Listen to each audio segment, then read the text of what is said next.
Hey everyone, welcome back to Corporate Decoder, the place where we dig into the documents that companies don't necessarily want you to read too closely.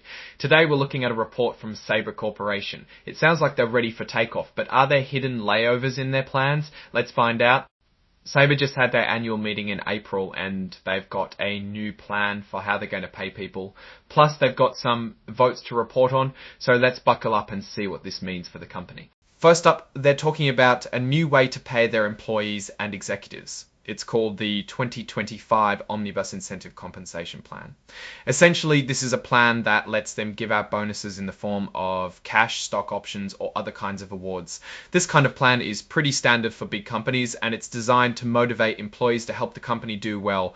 The idea is if the company profits, the employees profit too. The important thing is the shareholders, that is the owners of the company, actually had to vote to approve this plan. They did that at the annual meeting. It means that the big bosses can't just decide to give themselves huge bonuses without the owners agreeing it's a good idea. Speaking of the annual meeting, let's check out what else the owners, the shareholders, voted on. This is where we find out what the people who own the company actually want. A little over 306 million shares were able to be voted. So the people who are running Sabre had to listen to them. First, they voted on who gets to be on the board of directors. These are the people who make the big decisions for the company.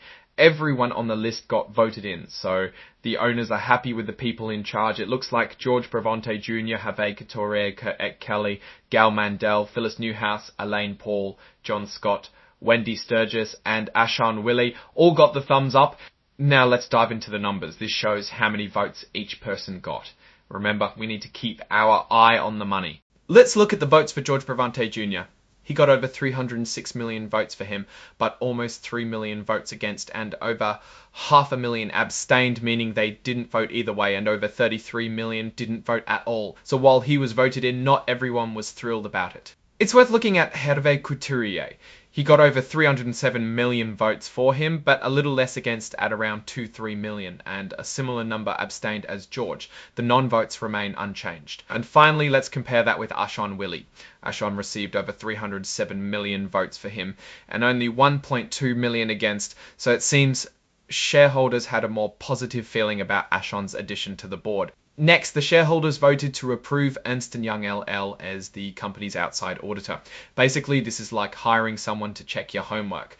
Ernst & Young will look at Sabre's financial records to make sure everything is accurate and honest. This is important because it gives investors confidence that the company isn't hiding anything.